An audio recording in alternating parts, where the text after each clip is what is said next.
The Mystara project is proud to present part 23 of the Places of Mystara series.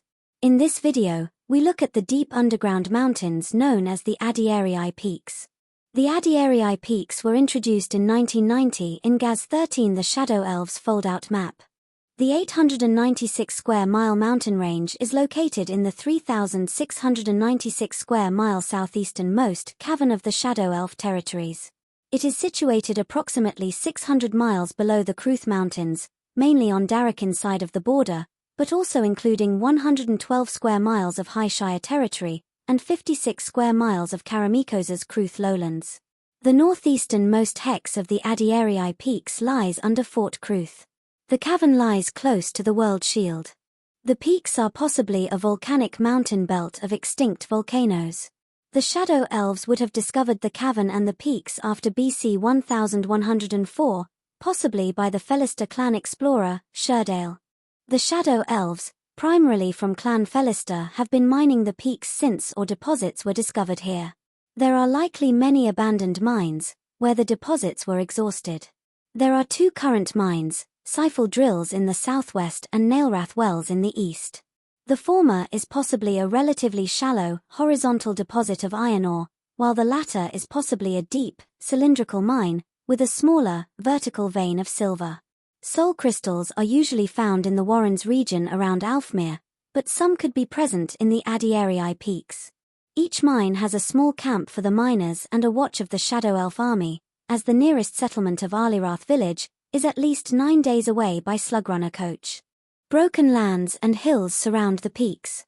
The Danadair Buttes cover the northern and northeastern foothills of the peaks. The cavern has two known secondary tunnel entrances.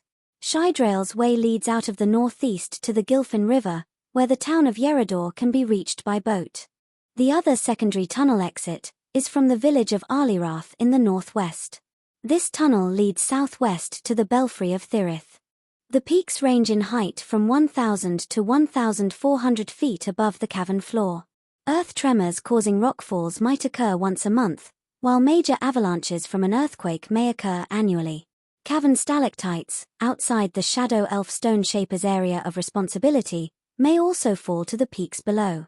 Reptiles and worms dominate the fauna of the peaks. Skitterlings, albino lizards, basilisks, harmless cave snakes, rock pythons, and hypnosnakes may be encountered.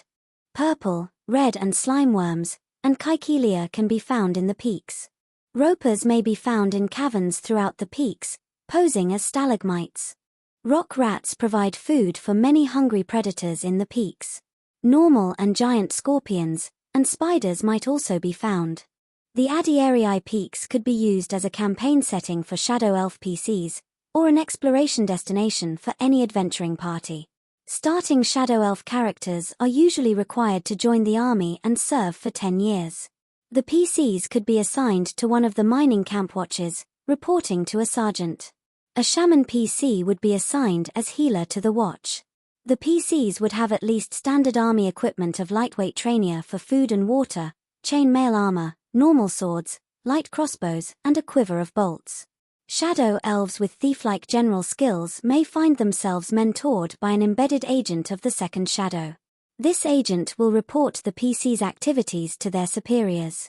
As first or second level soldiers, the PCs may encounter and have to deal with a group of Blackstone orcs who have wandered far below their Cruth Mountains caves.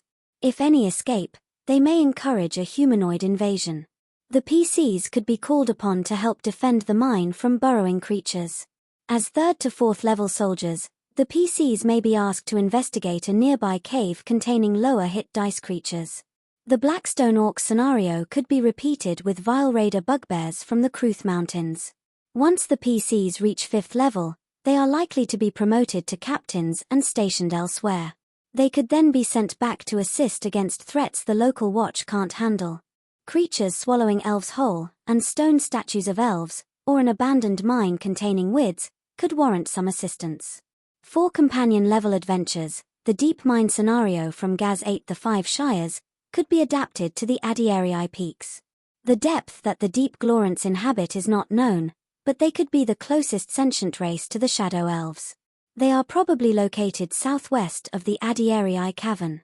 Their great Glorant leader opens a vortex to the plane of Earth, causing many creatures to spill out above and below the Glorant caverns. Those above reach a mine in the Black Spires, whilst those below emerge in the Adiarii peaks. The PCs are sent to deal with the invading monsters, and trace their source to the Great Glorant. Perhaps they encounter halfling adventurers from the Shires mirroring their quest. 4 Masters-level adventurers. Perhaps the region is rocked by a greater annelid tunneling through the mountains, the destruction of an earthquake beetle, a nightcrawler, and other giant worm-like creatures. A burrower on the other side of the world shield is behind the attacks.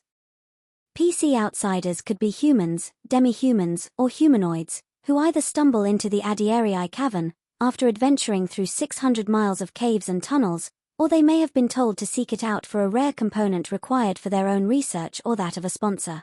The PCs will have to avoid Shadow Elf patrols, deal with the cave denizens, and find and retrieve the rare component. This concludes our look at this mined and dangerous mountain range, 600 miles below the Cruth Mountains, known as the Adiarii Peaks.